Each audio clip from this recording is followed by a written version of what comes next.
조금만 기다려요. 금방 가실 거예요. 며느리 지연이가 친구들에게 제 존재를 지우던 그 말. 지금 생각해도 온몸이 얼어붙는 기분입니다. 대체 그날 무슨 일이 있었길래 제가 이런 선택을 하게 됐는지 여러분께 들려드리고 싶습니다. 그날은 며느리 지연이의 32번째 생일이었습니다. 한 달 전부터 아들 준혁이가 말했죠. 엄마, 지연이 생일에 친구들 집에 초대한대요. 신경 좀 써주세요. 물론이죠. 며느리 생일인데 시어머니로서 당연히 해야 할 일 아니겠습니까? 저는 일주일 전부터 준비했습니다. 며느리가 좋아하는 메뉴를 아들에게 물어보고 레시피를 찾아보고 2번이나 연습했습니다. 팔순 넘긴 몸에 하루 종일 서서 요리하는 게 쉽지 않았지만 기쁜 마음으로 했습니다. 내 며느리, 우리 집 안주인의 생일이니까요. 생일 당일 새벽 5시부터 일어나 장을 봤습니다. 신선한 재료로 갈비찜을 만들고 며느리가 좋아한다던 크림 파스타도 도전했습니다. 유튜브 보면서 3번이나 다시 만들었어요. 젊은 친구들 입맛에 맞아야 할 텐데 혹시 제 손맛이 구식이면 어쩌나 싶어서요. 오후 5시쯤 테이블 세팅까지 마쳤습니다. 정성껏 담은 음식들이 식탁 위에 그득했죠. 거실도 깨끗이 청소하고 화장실도 2번 닦았습니다. 며느리 친구들이 우리 집을 지저분하다고 생각하면 안 되니까요. 어머니, 친구들 곧 도착해요. 그냥 방에 계세요. 지연이가 말했습니다. 저는 고개를 저었죠. 괜찮아. 며느리 생일인데 시어머니가 인사는 해야지. 음식도 따뜻할 때 내놔야 하고. 지연이는 뭔가 더 말하려다가 입을 다물었습니다. 그때 그 표정을 좀 더 자세히 봤어야 했는데요. 초인종이 울렸습니다. 지연이의 친구들이었죠. 화사하게 차려입은 젊은 여자들 4명. 저는 현관까지 나가 문을 열어드렸습니다. 환한 미소로 맞이하려고 준비했어요. 어서 오세요. 지연이 친구분들이시죠? 그런데 그들이 제게 한 첫마디는 이랬습니다. 여기 청소 아주머니 아직 안 가셨어요? 우리 들어가도 돼요? 순간 귀를 의심했습니다. 청소 아주머니라고요? 저는 이 집 시어머니인데요. 당황한 제 표정을 보고도 그 친구들은 오히려 의아하다는 듯 고개를 갸우뚱했습니다. 저는 지연이를 봤습니다. 며느리가 이 상황을 바로 잡아주겠거니 했죠. 이분은 제 시어머니세요라고 한마디만 해주면 되는 거였으니까요. 하지만 며느리 지연이는 정색하지 않았습니다. 오히려 피식 웃으며 말했어요. 조금만 기다려요. 금방 가실 거예요. 그 말을 듣는 순간 제 심장이 쿵 내려앉았습니다. 머리가 하얘지면서 다리에 힘이 풀렸어요. 금방 가실 거라고요? 내가 지금 며느리 입에서 쫓겨나는 겁니까? 지연아. 떨리는 목소리로 며느리를 불렀지만 지연이는 친구들을 안으로 안내하며 저는 쳐다보지도 않았습니다. 친구들도 그럼 빨리 좀 치워주세요. 우리 신발 벗을 데가 없잖아요 라며 웃었죠. 저는 그 자리에 얼어붙었습니다. 움직일 수가 없었어요. 새벽부터 준비한 음식들, 2번, 3번 닦은 화장실, 정성껏 차린 테이블, 그 모든 것이 한순간에 무너져 내렸습니다. 아들 준혁이가 뒤늦게 현관에 나왔습니다. 엄마, 왜 여기 계세요? 저는 아들에게 매달리듯 말했죠. 준혁아, 지연이가. 그런데 아들은 제 말을 끊었습니다. 엄마, 나중에 얘기해요. 지연이 친구들 왔잖아요. 방에 좀 계세요. 나중에 얘기하자고요? 제가 지금 며느리 친구들한테 식모 취급당했는데 나중에 얘기하자고요? 저는 비틀거리며 제 방으로 들어갔습니다. 문을 닫는 순간 거실에서 웃음소리가 들렸어요. 지연이와 친구들의 즐거운 목소리. 제가 정성껏 만든 음식을 먹으며 나누는 대화. 와, 이거 어디서 시켰어? 진짜 맛있다. 온라인으로 주문했어. 요즘 이런 홈파티 케이터링 많더라. 케이터링이라고요? 제가 만든 음식을 케이터링 음식이라고 생각하는 겁니까? 저는 침대에 주저앉았습니다. 손이 부들부들 떨렸어요. 화가 나는 건지, 슬픈 건지, 억울한 건지 알 수가 없었습니다. 그냥 숨이 막혔어요. 30년. 제가 이 집에서 며느리로, 엄마로, 할머니로 산 세월이 30년입니다. 시부모님 봉양하고, 아들 키우고, 손주들 돌보면서 살았어요. 단 한 번도 제 삶을 산 적이 없었습니다. 그런데 오늘 며느리에게 청소 아주머니 취급을 받았습니다. 그것도 며느리 친구들 앞에서. 며느리는 그 말을 정정해주지 않았어요. 오히려 금방 가실 거라며 저를 쫓아냈죠. 저는 떨리는 손으로 옷장 서랍을 열었습니다. 맨 밑바닥 오래된 손수건으로 쌓여 있던 서류 뭉치를 꺼냈어요. 이 서류들을 마지막으로 본 게 언제였을까요? 10년도 더 된 것 같습니다. 하나하나 펼쳐봤습니다. 부동산 등기부등본, 예금 통장 사본, 그리고 제 명의로 된 문서들. 사실 이 집은 제 집입니다. 제 이름으로 된 집이에요. 남편이 돌아가시기 전에 제 명의로 바꿔뒀거든요. 아들한테도 며느리한테도 말한 적 없었습니다. 그냥 저는 시어머니고 이 집은 당연히 아들네 집이라고 생각하며 살았으니까요. 하지만 오늘 모든 게 달라졌습니다. 이제 나를 내보낼 사람은 나뿐이야. 저는 혼잣말로 중얼거렸습니다. 서류를 다시 정리하며 마음을 단단히 먹었어요. 이제 제가 이 상황을 바꿔야 합니다. 조용히 그러나 확실하게. 거실에서는 여전히 웃음소리가 들렸습니다. 지연이의 환한 목소리, 친구들의 떠드는 소리. 제가 만든 음식을 먹으며 나누는 그 즐거운 시간. 저는 서류를 가슴에 꼭 안았습니다. 그리고 생각했죠. 내일부터 달라질 거라고. 더 이상 이 집에서 투명 인간처럼 살지 않을 거라고. 제 작전은 그날 밤부터 시작됐습니다. 제 작전을 시작하기 전에 여러분께 먼저 말씀드려야 할 게 있습니다. 대체 어떻게 이 지경까지 왔는지를요. 처음부터 이랬던 건 아니었거든요. 남편이 세상을 떠난 건 5년 전이었습니다. 그때 아들 준혁이가 달려왔죠. 엄마, 혼자 계시면 안 돼요. 우리랑 같이 살아요. 저는 사양했습니다. 아니야, 엄마 혼자서도 잘 살 수 있어. 너희 신혼집에 시어머니가 웬 말이냐. 하지만 아들이 고집을 부렸어요. 엄마, 제발이요. 지연이도 좋다고 했어요. 며느리 지연이도 말했습니다. 어머니, 저희랑 사세요. 혼자 계시면 저희가 걱정돼요. 어머니 덕분에 저도 편하고 정말 감사할 것 같아요. 그 말에 마음이 흔들렸죠. 며느리가 원한다니 거절할 이유가 없었습니다.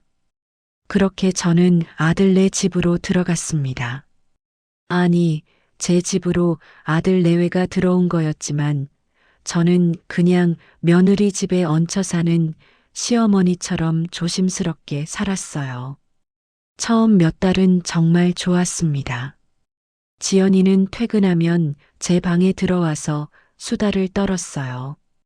어머니, 오늘 회사에서 이런 일이 있었어요. 저도 며느리 얘기를 들어주는 게 좋았습니다. 손주 아린이가 태어난 후에는 더 행복했죠. 아기를 돌보는 게 힘들긴 했지만 며느리가 어머니 덕분에 제가 일을 계속할 수 있어요 라며 고마워할 때면 보람을 느꼈습니다. 하지만 언제부턴가 분위기가 달라지기 시작했습니다. 어머니, 아린이 이유식은 인터넷에 나온 대로 해주세요. 요즘은 그렇게 안 해요. 어머니, 빨래는 색깔별로 분류해서 돌려야죠. 제 흰옷에 다른 옷 색깔 다 묻었잖아요. 어머니, 청소할 때 구석구석 좀 해주세요. 먼지 그대로 있던데요. 처음엔 당연한 얘기라고 생각했습니다. 며느리가 제 방식이 마음에 안 들 수도 있죠. 젊은 사람들은 요즘 방식이 있으니까요. 그래서 고쳐나갔어요. 유튜브 보면서 요즘 이유식 만드는 법도 배우고 빨래도 더 신경 써서 했습니다. 그런데 고칠수록 지적은 더 많아졌습니다. 어머니, 그것도 제대로 못하세요? 이 말을 처음 들었을 때 가슴이 철렁했습니다. 제대로 못한다고요? 저는 평생 집안일 하나는 자신 있었는데요. 하지만 며느리는 진심으로 답답하다는 표정이었어요. 요즘 젊은 엄마들은 다 이렇게 해요. 어머니는 옛날 방식만 고집하시니까 답답해요. 옛날 방식이라고요. 제가 평생 해온 것들이 옛날 방식이 된 겁니까? 그때부터였습니다. 감사하다는 말이 사라진 게 처음엔 어머니 덕분에라고 시작하던 말들이 어머니가 해야죠로 바뀌었어요. 당연하다는 듯이 아침밥은 제가 차리는 게 당연해졌습니다. 빨래, 청소, 설거지도 다 제 몫이었죠. 손녀 아린이 유치원 보내고 데리고 오고 밥 먹이고 재우는 것까지 며느리는 퇴근하면 소파에 앉아서 핸드폰만 봤어요. 어머니, 아린이 좀 조용히 시켜주세요. 피곤해 죽겠어요. 저도 피곤했습니다. 80이 넘은 몸으로 하루 종일 아이 돌보고 집안일하면 녹초가 됐어요. 하지만 며느리는 회사 다니느라 힘들다며 저녁 먹고 바로 방으로 들어갔습니다. 아들 준혁이한테 말했죠.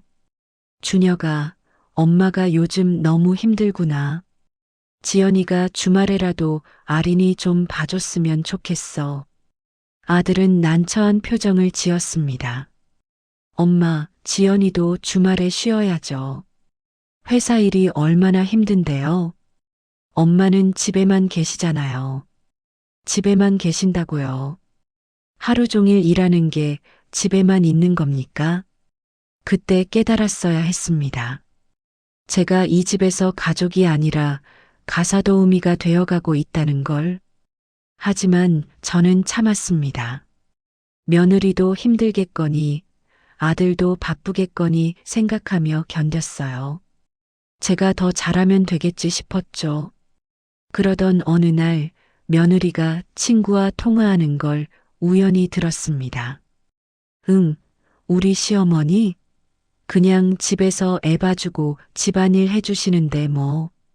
편하긴 한데 요즘 애들 키우는 방식을 너무 모르셔서 답답해.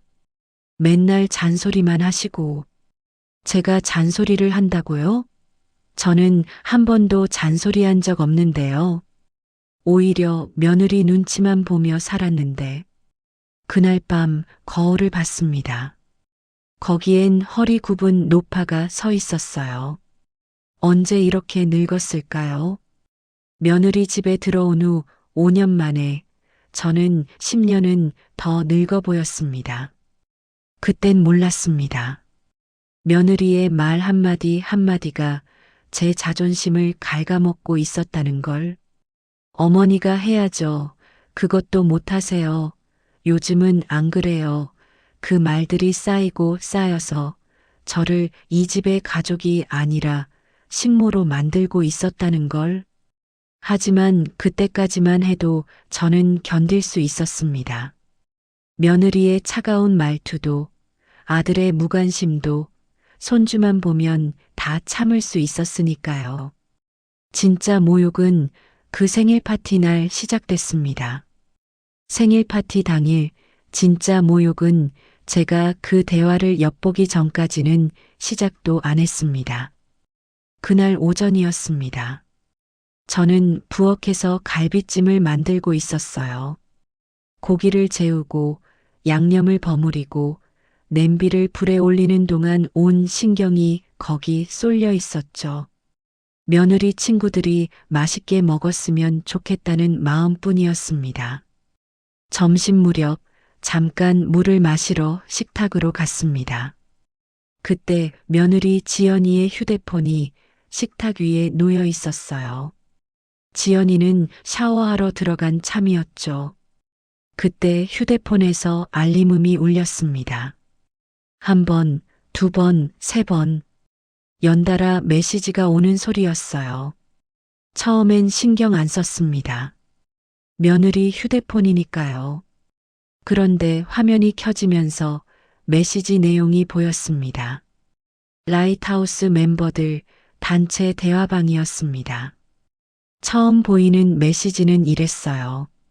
지연아, 오늘 몇 시에 가면 돼? 별거 아닌 내용이었죠. 그런데 제 눈이 그 위에 메시지로 갔습니다. 며느리 지연이가 보낸 메시지였어요. 오늘 우리 집 청소 아줌마 아직 안 갔어. 좀 기다려. 청소 아줌마라고요? 심장이 쿵 내려앉았습니다. 설마 저를 말하는 건 아니겠죠? 혹시 다른 청소 도우미를 부른 건가? 손이 떨렸지만 저는 화면을 더 내려봤습니다. 그리고 사진이 보였습니다. 제 뒷모습이었어요. 앞치마를 두르고 부엌에서 허리를 굽힌 채 뭔가를 하고 있는 모습. 언제 찍은 건지도 몰랐습니다. 며느리가 몰래 찍어서 친구들한테 보낸 겁니까? 그 사진 아래로 친구들의 답장이 줄줄이 달려 있었습니다. 헐, 저 아줌마 알바생이야? 나이 많으신 것 같은데 일 잘해? 지연이 며느리가 잘 두고 쓴다. 부럽네. 우리 집도 저런 분 구하고 싶다. 시급 얼마야? 숨이 멎는 것 같았습니다. 손에 쥔 물컵이 덜덜 떨렸어요. 알바생이라고요? 며느리가 잘 두고 쓴다고요? 시급이 얼마냐고요? 저는 이 집 시어머니입니다. 며느리의 친구들이 저를 고용된 가사도우미로 생각하고 있었던 겁니까? 그것도 며느리가 직접 그렇게 말한 겁니까? 더 위로 스크롤을 올렸습니다. 손이 떨려서 제대로 조작이 안 됐지만 어떻게든 이전 대화를 봤어요. 일주일 전 대화였습니다. 친구 중 하나가 물었더군요. 지연아, 너 애 키우면서 집안일까지 어떻게 다 해? 나 진짜 죽을 것 같은데. 며느리 지연이의 답장. 나 집에 아줌마 있잖아. 애 봐주고 밥도 해주고 다 해주셔. 헐, 대박. 살림 아줌마 쓰는 거야? 비용 괜찮아? 응, 거의 안 들어. 그냥 같이 사는 거라서. 거의 안 든다고요? 그냥 같이 산다고요? 저는 이 집 주인입니다. 이 집은 제 명의로 된 집이에요. 제가 며느리네 집에 얹혀 사는 게 아니라 며느리가 제 집에서 사는 건데. 그런데 며느리는 저를 공짜로 부리는 가사도우미라고 친구들한테 말하고 있었던 겁니까? 더 읽었습니다. 며느리의 또 다른 메시지. 솔직히 좀 답답할 때도 있어. 요즘 방식 모르시고 옛날 방식만 고집하시거든. 그래도 뭐 공짜니까 참지. 공짜니까 참는다고요. 그 순간 제 안에서 뭔가가 무너져 내렸습니다. 지난 5년이 주마등처럼 스쳐 지나갔어요.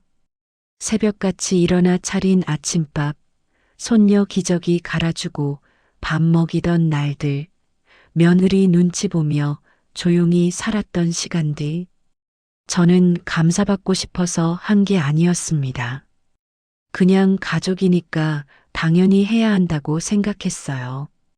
며느리가 힘들까봐, 아들이 걱정할까봐, 손주가 불편할까봐.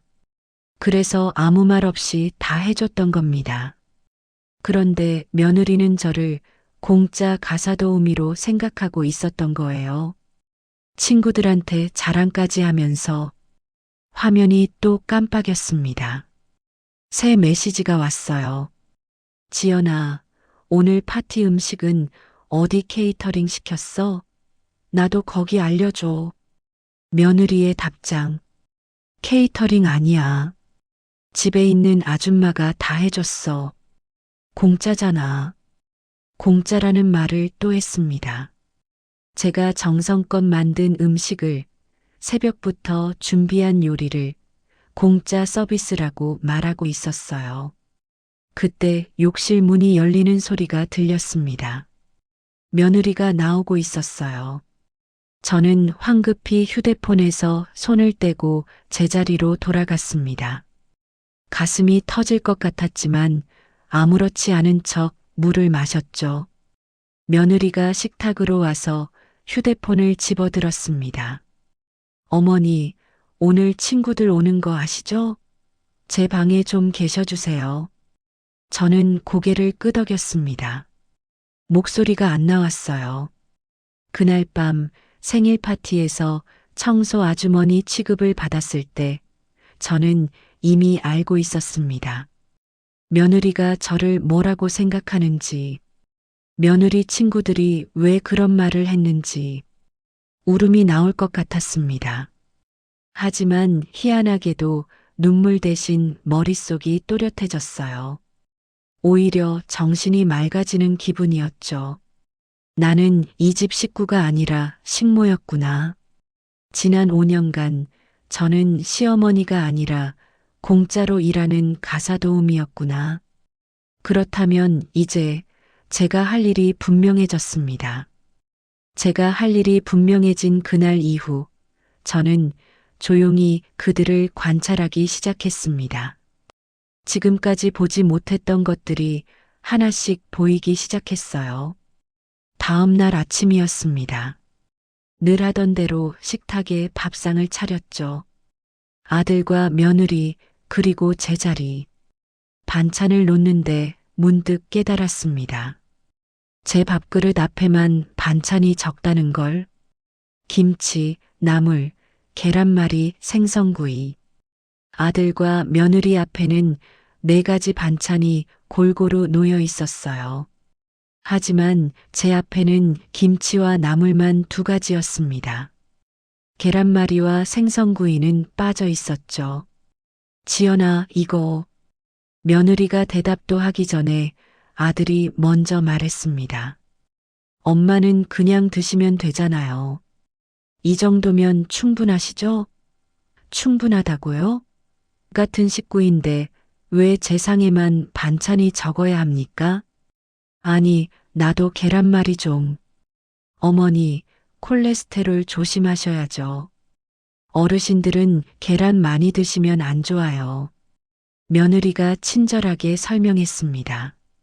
하지만 그 말투가 이상했어요. 마치 어린아이에게 타이르듯 제가 뭘 모르는 사람처럼 대하는 느낌.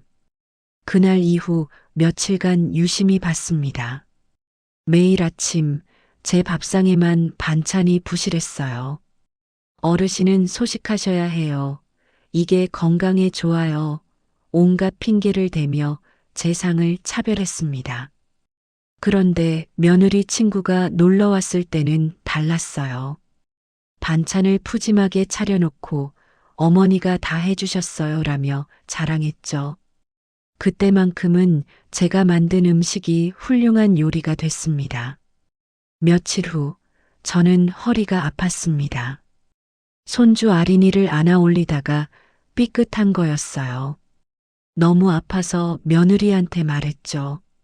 지연아, 엄마 허리가 너무 아파서 오늘은 좀 쉬어야 할 것 같아. 며느리는 핸드폰에서 눈도 떼지 않고 대답했습니다. 어머니, 좀만 참으세요.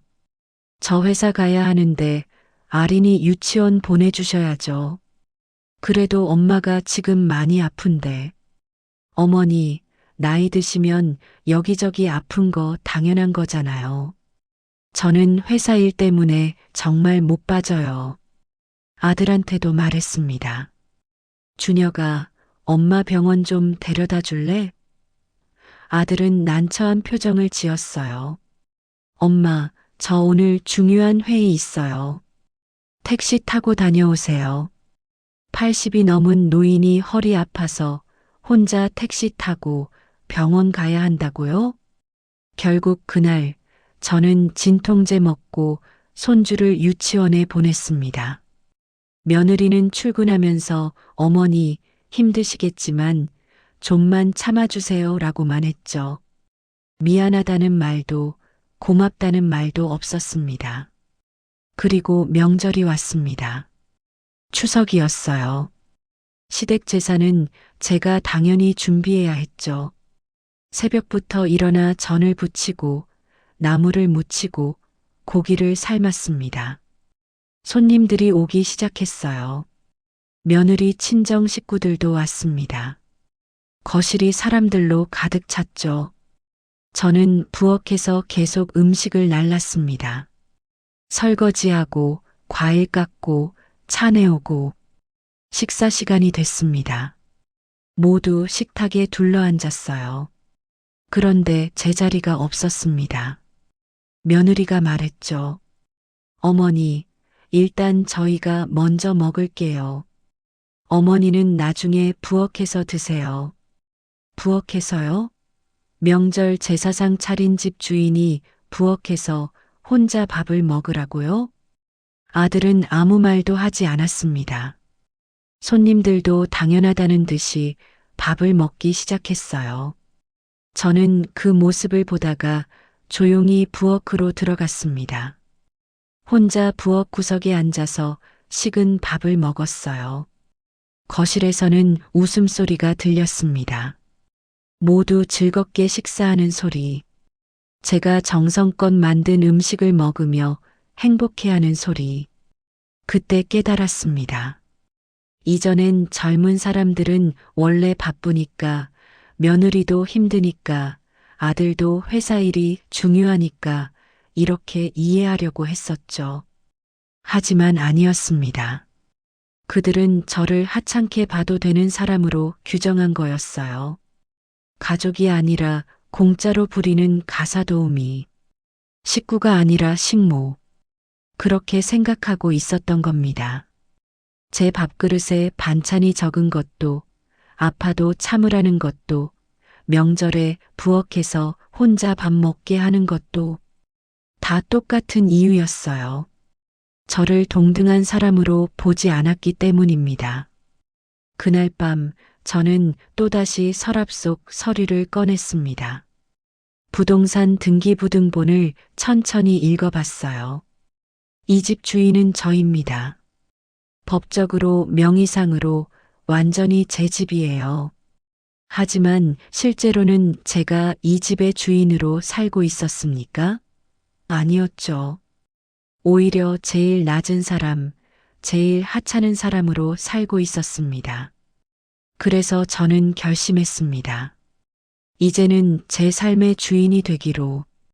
더 이상 며느리 눈치 보지 않고 아들 걱정에 제 목소리 죽이지 않고 당당하게 살기로 말입니다. 어떻게 할지는 정확히 정해지지 않았습니다. 하지만 한 가지는 확실했어요. 변화는 반드시 있을 거라는 것. 그리고 그 변화의 시작은 바로 저여야 한다는 것. 다음 날부터 제 계획이 움직이기 시작했습니다. 다음 날 아침 저는 평소처럼 밥상을 차렸습니다. 된장찌개를 끓이고 계란말이를 부치고 김치를 담았어요. 며느리와 아들은 아무것도 모른 채 밥을 먹었죠. 잘 먹겠습니다. 아들이 숟가락을 들었고 며느리는 핸드폰을 보며 대충 밥을 떴습니다. 저는 그 모습을 조용히 지켜봤어요. 이게 마지막이 될 수도 있다는 생각을 하면서요. 식사가 끝나고 둘이 출근 준비를 했습니다. 그때 저도 외출 준비를 했어요.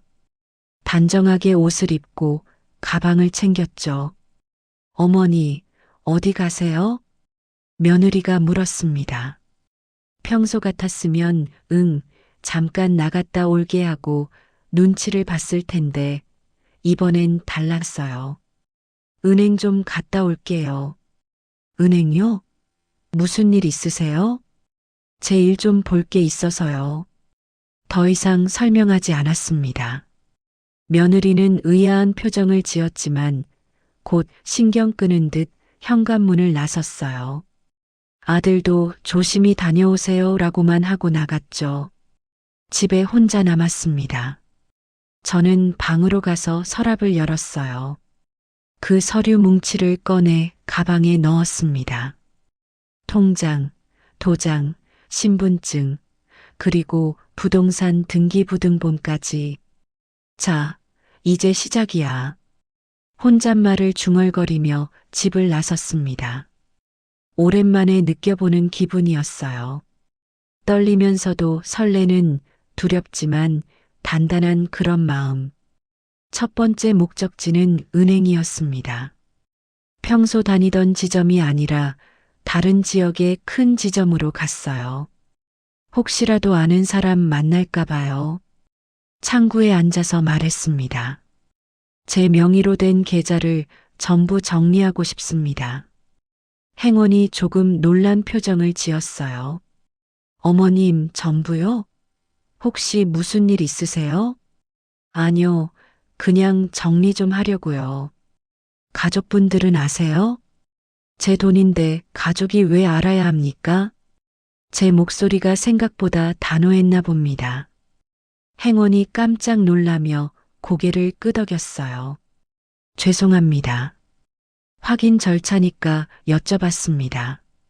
통장을 3개 가지고 있었습니다. 하나는 남편이 돌아가시기 전에 제 이름으로 만들어준 것, 하나는 제가 모아둔 돈, 마지막 하나는 오래전 퇴직금 받아서 넣어둔 것. 이 3계좌를 하나로 합치고 싶습니다. 그리고 저는 잠깐 망설였습니다. 이 말을 하면 정말로 돌이킬 수 없는 거잖아요.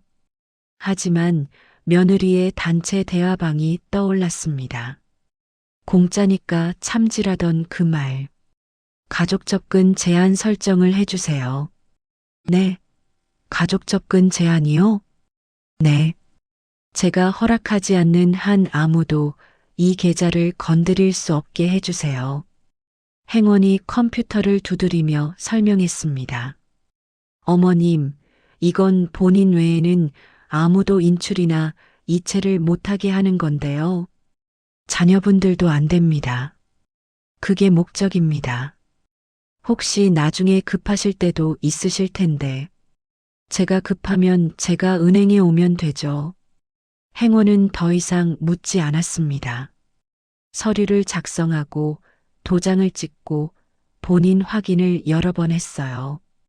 1시간쯤 걸렸을까요? 모든 절차가 끝났습니다. 완료됐습니다. 어머님. 이제 이 계좌는 본인만 접근 가능합니다. 새 통장을 받아들었습니다. 잔액이 찍혀 있었어요. 2년 만에 처음 확인해 본 금액이었습니다. 생각보다 많았어요. 남편이 모아뒀던 돈, 제가 조금씩 모아둔 돈, 퇴직금까지 합쳐서 상당한 액수였죠. 어머님, 갑자기 왜 정리하세요? 혹시 행원이 조심스럽게 물었습니다. 보이스피싱이나 사기를 걱정하는 눈빛이었어요. 괜찮습니다. 누가 시켜서 하는 게 아니에요. 그럼 왜요? 저는 잠깐 생각했습니다.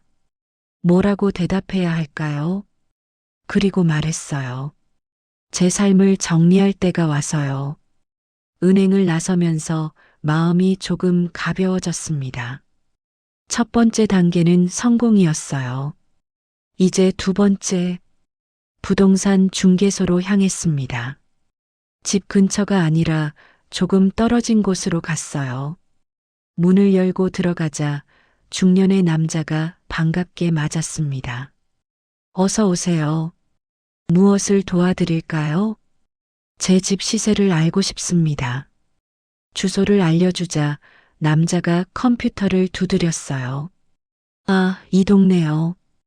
요즘 많이 올랐는데요. 얼마나요? 평수가 어떻게 되시죠? 제가 알려준 평수를 듣고 남자가 계산기를 두드렸습니다. 최근 거래 시세로는 한 4억 5천에서 5억 정도 합니다. 5억이라고요. 제가 알던 것보다 훨씬 올랐네요.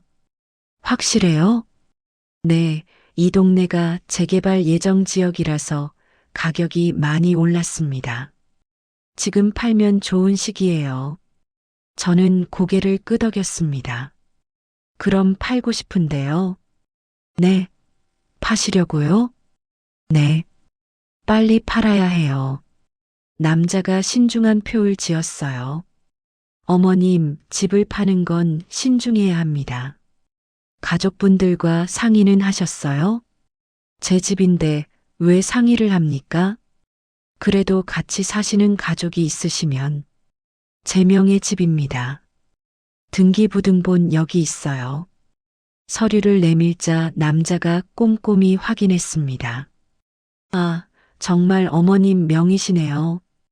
그런데 가족분들이 살고 계시죠? 그건 제가 알아서 할 일입니다. 그냥 얼마나 빨리 팔 수 있는지만 알려주세요. 남자가 고개를 갸우뚱하더니 말했습니다. 시세대로 받으시려면 한 달에서 두 달 정도 걸립니다.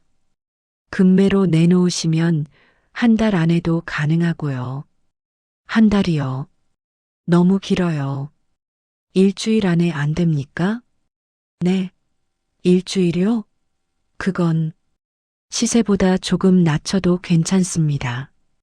일주일 안에 계약할 수 있게 해주세요. 남자가 놀란 표정으로 저를 봤습니다. 어머님, 정말 급하신 거예요? 네. 아주 급합니다. 알겠습니다. 그럼 시세보다 3천만 원 정도 낮춰서 금매로 내놓겠습니다. 그 정도면 일주일 안에도 가능할 거예요. 좋아요. 그렇게 해주세요. 계약서를 작성하기 시작했습니다. 서류에 도장을 찍는데 손이 떨렸어요. 이 집은 제가 남편과 함께 산 곳이었습니다. 30년을 산 곳, 아들을 키운 곳, 손주가 태어난 곳. 하지만 동시에 며느리한테 청소 아주머니 취급받은 곳이기도 했죠. 공짜 가사 도우미로 살았던 곳. 명절에 부엌에서 혼자 밥 먹었던 곳. 어머님 괜찮으세요? 중개인이 물었습니다. 제 눈에 눈물이 맺힌 걸 본 거예요. 네, 괜찮습니다. 눈물을 닦고 도장을 꾹 눌렀습니다. 며칠 후에 다시 연락드리겠습니다. 매물이 올라가면 바로 알려드릴게요. 부동산을 나왔습니다. 해가 중천에 떠 있었어요. 아직 오전인데 벌써 많은 일을 해냈습니다. 하지만 아직 한 가지가 남았어요. 가장 중요한 확인. 이걸 확인해야 제 계획을 끝까지 밀고 나갈 수 있습니다. 저는 핸드폰을 꺼내 전화를 걸었습니다. 오랜만에 누르는 번호였어요. 여보세요? 전화기 너머로 친숙한 목소리가 들렸습니다. 언니 나야. 영자, 언니와의 통화 후 마음이 한결 편해졌습니다. 영자야, 언제든지 우리 집으로 와. 혼자 사는 것보다 언니랑 같이 사는 게 낫잖아. 언니는 흔쾌히 받아주었어요. 그 말을 듣고 나니 뭔가 든든한 느낌이 들었습니다. 이제 정말로 할 수 있겠다는 확신이 섰죠. 며칠이 지났습니다. 부동산에서 연락이 왔어요. 어머님, 벌써 보러 오신 분이 세 팀이나 됩니다. 조건 좋다고 하시네요. 생각보다 빠르게 진행되고 있었어요. 그리고 일요일이 왔습니다. 저는 아침부터 부엌에 들어가 음식을 준비했어요. 갈비찜, 잡채, 전, 나물 여러 가지. 평소보다 훨씬 더 정성을 들였습니다. 이게 마지막 밥상이 될 수도 있으니까요. 아들 준혁이가 부엌에 들어왔습니다. 엄마, 오늘 무슨 날이에요? 왜 이렇게 많이 하세요? 그냥 너희랑 밥 한번 제대로 먹고 싶어서. 갑자기요? 응. 오늘 저녁에 얘기할 게 있어. 무슨 얘기요? 저녁 때 얘기할게. 지연이한테도 전해줘. 오늘 저녁은 꼭 집에서 같이 먹자고. 아들은 이상하다는 표정을 지었지만 고개를 끄덕였어요. 며느리 지연이도 저녁쯤 들어왔습니다. 어머니, 무슨 일 있으세요? 준혁이가 꼭 집에서 먹으래서. 응, 저녁 먹고 얘기하자. 식탁을 차렸습니다. 정말 오랜만에 정성껏 차린 상이었어요. 갈비찜에서 김이 모락모락 올라오고 잡채는 윤기가 흘렀죠. 전도 노릇노릇하게 잘 부쳐졌습니다. 세 사람이 식탁에 앉았어요. 며느리는 핸드폰을 만지작거리다가 음식을 보고 놀란 표정을 지었습니다. 와, 오늘 진짜 많이 하셨네요. 응, 오늘은 특별한 날이니까. 무슨 특별한 날이에요? 밥 먹으면서 얘기하자. 식사가 시작됐습니다. 다들 맛있게 먹었어요. 엄마, 역시 엄마 손맛이 최고예요. 아들이 엄지를 치켜 세웠죠. 며느리도 맛있어요라고 했습니다. 저는 그 모습을 조용히 지켜봤어요. 이렇게 온 가족이 함께 밥 먹는 게 언제만인지 모르겠습니다. 요즘엔 각자 먹기 바빴으니까요. 식사가 끝나갈 무렵 저는 숟가락을 내려놓았습니다. 재훈아, 지연아, 두 사람이 저를 봤어요. 너희에게 묻고 싶은 게 있어. 뭔데요, 엄마? 나는 이 집에서 어떤 사람이었니? 순간 식탁이 조용해졌습니다. 아들이 어리둥절한 표정을 지었어요. 무슨 말씀이세요? 그냥 궁금해서 물어보는 거야. 엄마가 이 집에서 어떤 존재였는지. 아들이 멋쩍게 웃으며 대답했습니다. 당연히 우리 가족이죠, 엄마. 무슨 이상한 질문을 하세요. 가족이라고? 네, 엄마는 우리 가족이잖아요. 저는 며느리를 봤습니다. 지연아, 너도 그렇게 생각해? 며느리가 눈을 피했어요. 대답을 하지 않았습니다. 지연아, 내가 물어봤어. 나를 가족으로 생각했니? 저는 당연히 말끝을 흐렸습니다. 저는 천천히 가방에서 휴대폰을 꺼냈어요. 며칠 전 제가 며느리 휴대폰을 봤을 때 그 대화들을 사진으로 찍어뒀거든요. 혹시 모르니까요. 이게 뭔지 아니? 휴대폰을 켜서 스크린샷을 보여줬습니다. 단체 대화방 캡처. 오늘 우리 집 청소 아줌마 아직 안 갔어라는 며느리의 메시지. 그 아래 친구들의 답장들. 헐, 알바생이야? 며느리가 잘 두고 쓴다. 며느리 지연이의 얼굴이 하얗게 질렸습니다. 그건 이게 가족이니? 제 목소리가 떨렸습니다. 참으려 했지만 감정이 북받쳐 올랐어요. 어머니, 그건 오해예요. 친구들이 농담으로, 농담? 농담으로 시어머니를 청소 아줌마라고 해? 아들이 황급히 끼어들었습니다. 엄마, 이게 무슨... 저는 화면을 넘겼어요. 다른 대화들도 보여줬습니다. 집에 아줌마 있잖아. 애 봐주고 밥도 해주고 다 해주셔. 거의 안 들어. 그냥 같이 사는 거라서. 공짜니까 참지. 하나씩 읽어줬습니다. 천천히 또박또박. 며느리는 아무 말도 못했어요. 아들은 며느리를 노려봤죠. 지연아, 이게 무슨 짓이야? 나는 그냥 우리 엄마를 공짜 가사도우미라고 친구들한테 말한 게 그냥이야? 며느리가 울음을 터뜨렸습니다. 죄송해요, 어머니. 제가 잘못했어요. 하지만 저는 눈물에 흔들리지 않았어요. 이미 각오한 일이었으니까요. 미안하다고 끝날 일이 아니야, 지연아. 정말 죄송해요. 제가 정말 잘못 생각했어요. 아들도 제 손을 잡았습니다.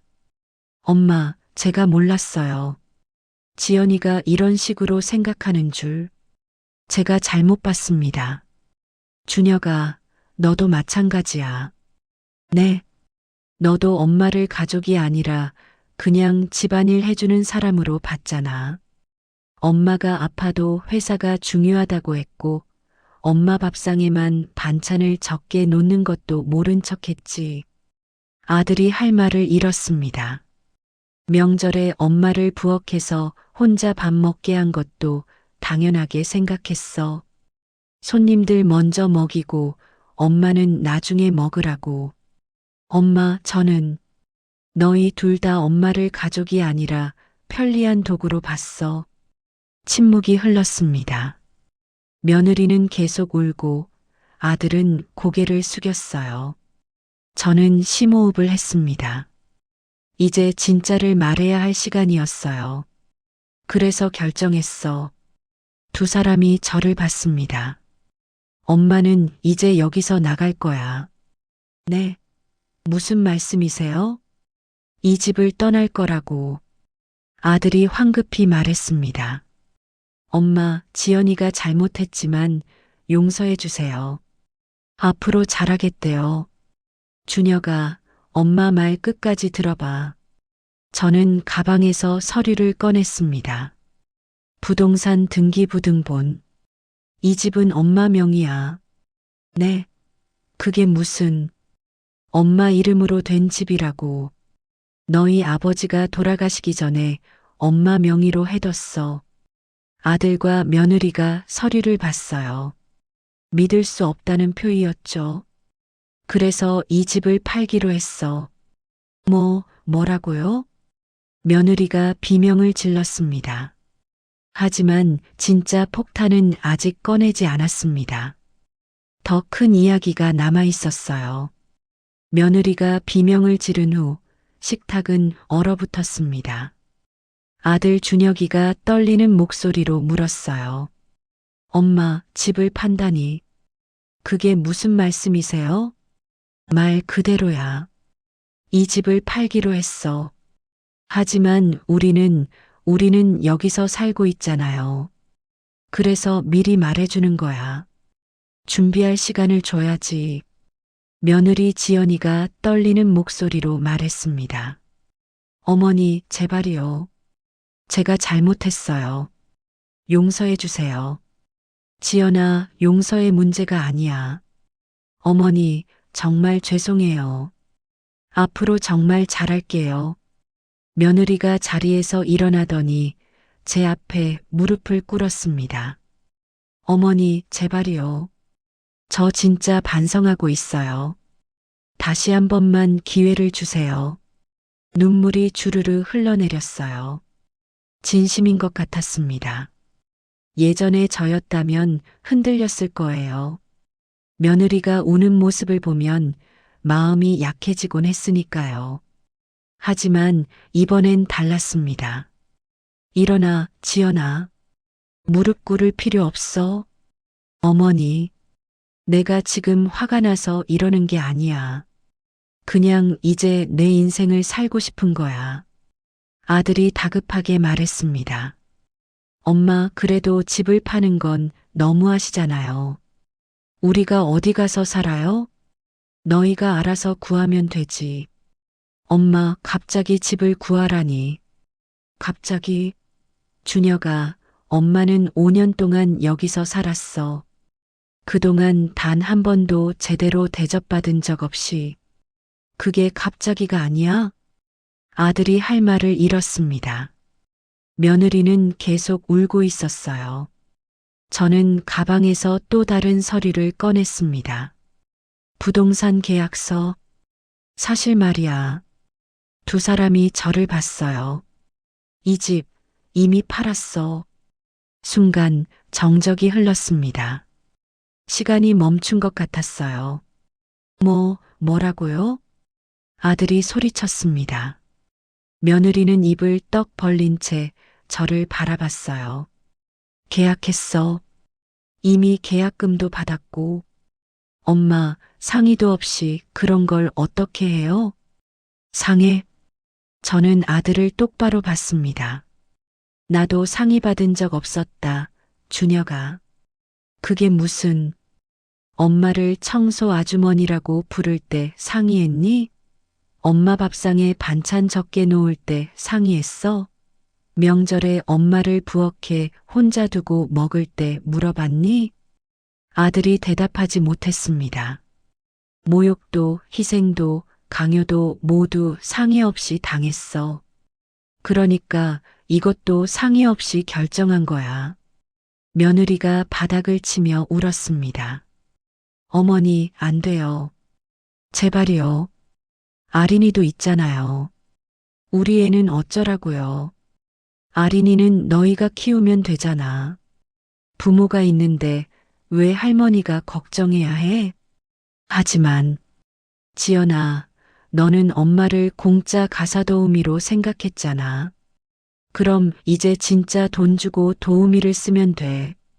그게 맞는 거야. 냉정하게 들릴 수도 있었을 겁니다. 하지만 저는 이미 결심한 일이었어요. 아들이 계약서를 집어들었습니다. 엄마, 이게 진짜예요? 응. 다음 주에 잔금 받기로 했어. 다음 주요?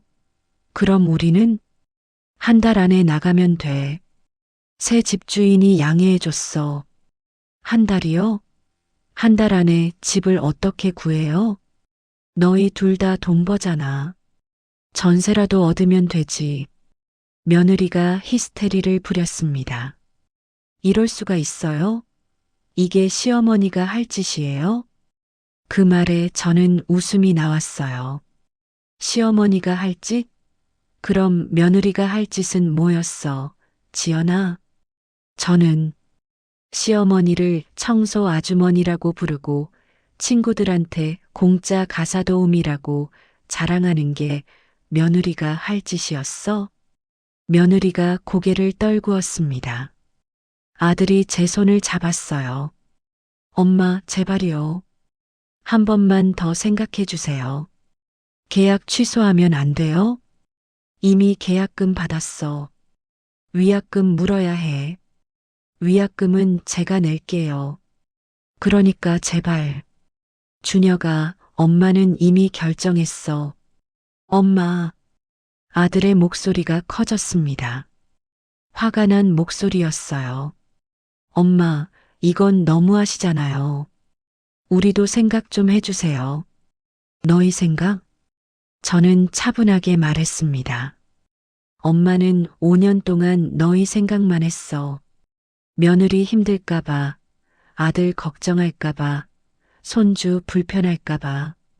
내 허리 아픈 것도 참고, 내 밥상 부실한 것도 참았지. 엄마, 이제는 내 생각 좀 할래. 내가 어떻게 살고 싶은지, 어디서 살고 싶은지, 며느리가 다시 빌었습니다. 어머니, 그럼 저희가 나갈게요. 집은 그냥 두시고 저희가 나가면 안 돼요? 안 돼. 왜요? 이 집에서 더 이상 살고 싶지 않아서. 제 목소리는 단호했습니다. 이 집은 엄마한테 좋은 기억이 없어. 청소 아주머니 취급받고 공짜 식모로 살았던 곳이야. 그런 곳에서 계속 살 수 없어. 아들이 머리를 감싸쥐었습니다. 그럼 엄마는 어디 가실 건데요? 언니 집에 갈 거야. 고모 집이요? 응. 언니가 같이 살자고 했어. 그래서 거기 가기로 했어. 며느리가 비아냥거렸습니다. 결국 다 계획하신 거네요. 저희는 아무것도 모르게. 저는 며느리를 봤어요. 그래, 계획했어. 너희가 엄마를 어떻게 대했는지 알고 나서부터 저는 진심으로 사과했잖아요. 사과는 고마워. 하지만 그게 내 결정을 바꾸진 않아. 며느리가 벌떡 일어났습니다. 알았어요. 어머니 마음대로 하세요. 저희는 나갈게요. 이제 어머니 얼굴도 보기 싫어요. 방으로 쿵쿵 들어가는 소리가 났습니다. 아들은 식탁에 주저앉아 있었어요. 준혁아, 엄마가 미워? 아들이 고개를 들었습니다. 눈이 빨개져 있었어요. 모르겠어요, 엄마. 지금은 아무 생각도 안 나요. 그래. 천천히 생각해봐. 저는 자리에서 일어났습니다. 설거지를 하려다가 멈췄어요. 그냥 두기로 했습니다. 오늘은 제가 할 필요 없으니까요. 방으로 들어가면서 마지막으로 말했습니다. 이제 나는 나를 위해 살 거다. 문을 닫았습니다. 거실에서는 아들의 한숨 소리가 들렸어요. 며느리가 우는 소리도 들렸죠. 하지만 제 마음은 이상하게 편안했습니다. 무거운 짐을 내려놓은 기분이었어요. 창밖을 봤습니다. 달이 밝았어요.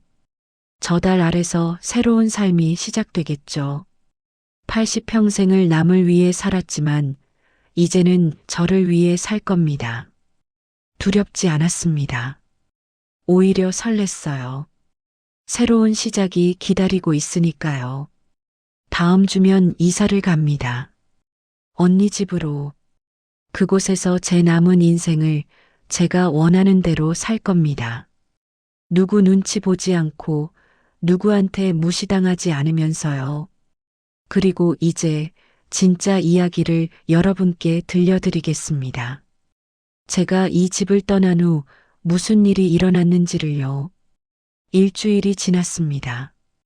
제가 집을 떠난 지 정확히 일주일째 되는 날이었어요.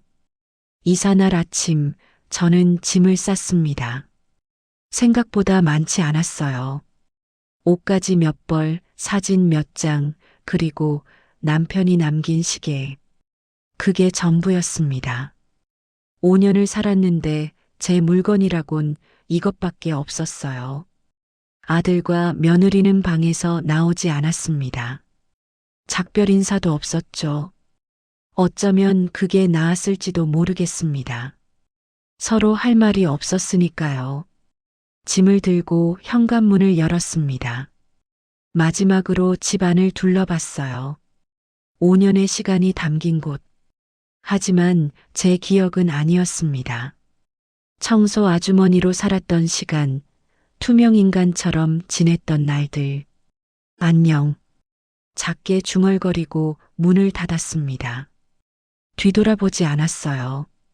앞만 보고 걸었습니다. 언니가 차를 가지고 와 있었어요. 영자야, 왔어? 짐 이것뿐이야?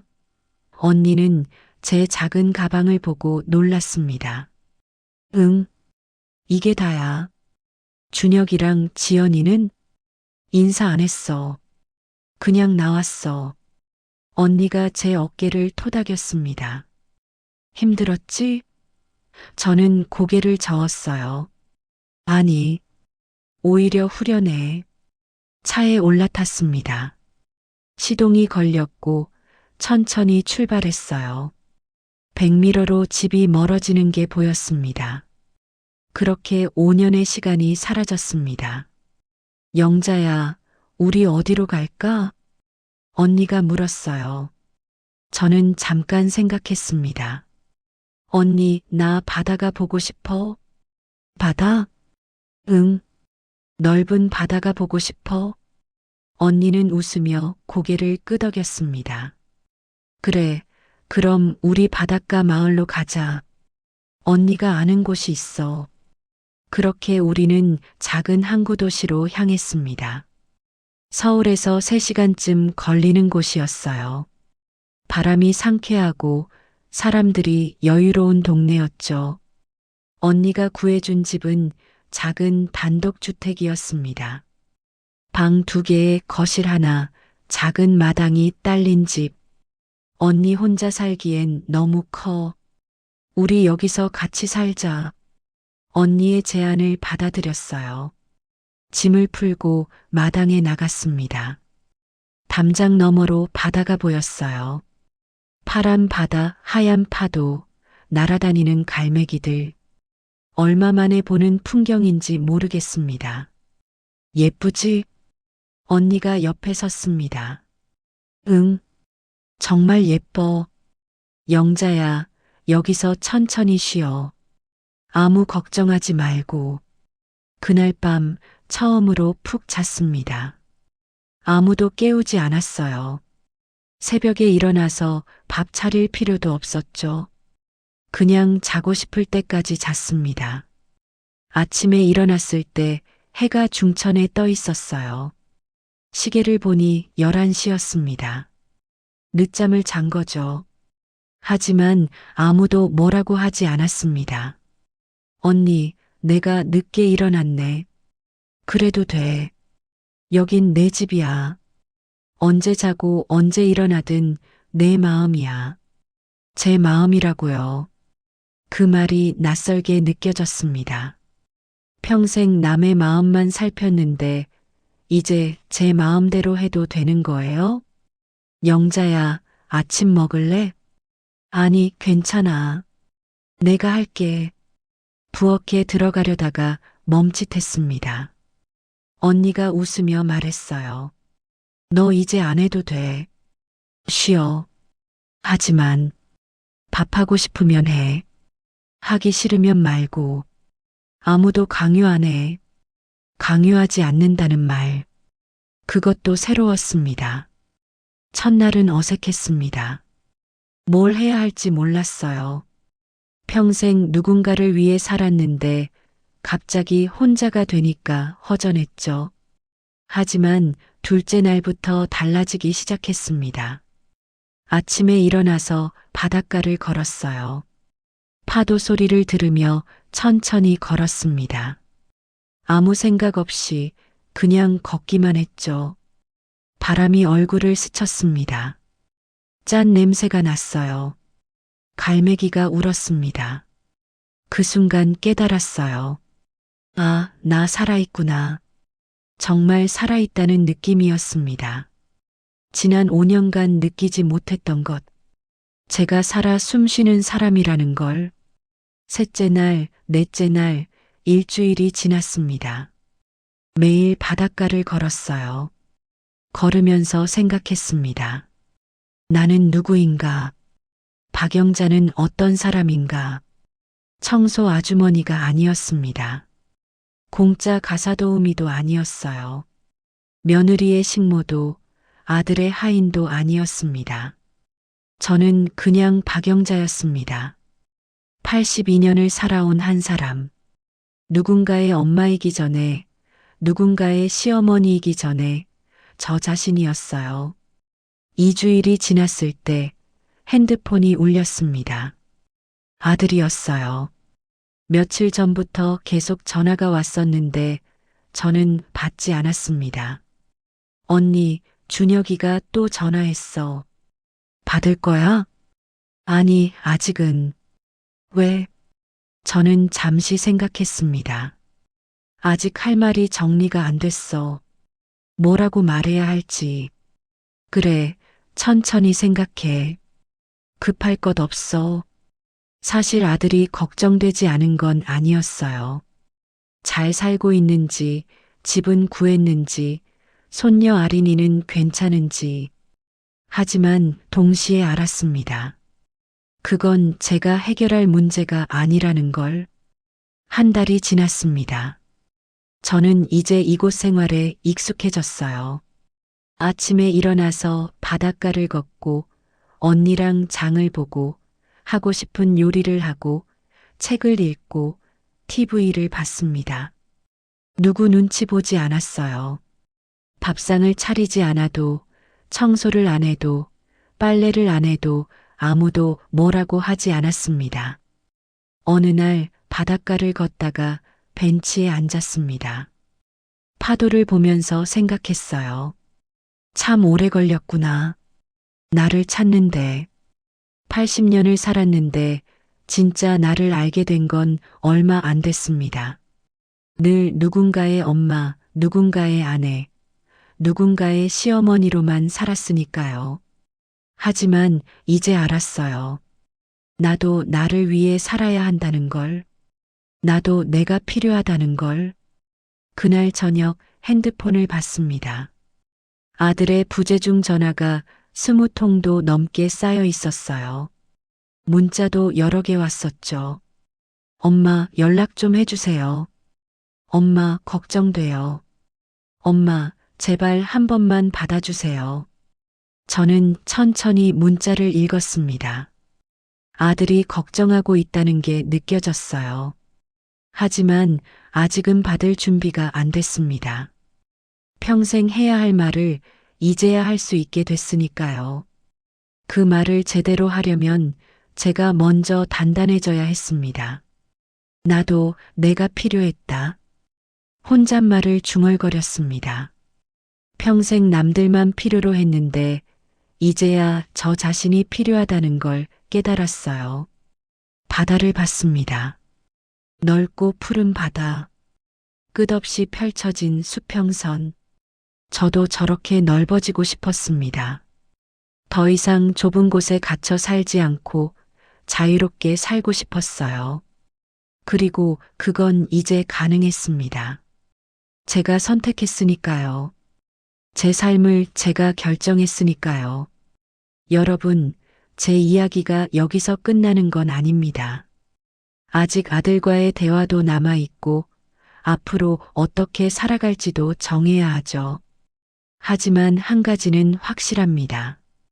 저는 이제 청소 아주머니가 아닙니다. 공짜 가사 도우미도 아니에요. 저는 박영자입니다.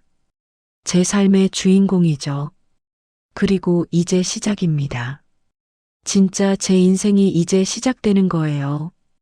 끝까지 시청해 주셔서 감사합니다. 다음에 더 좋은 스토리로 찾아뵙겠습니다.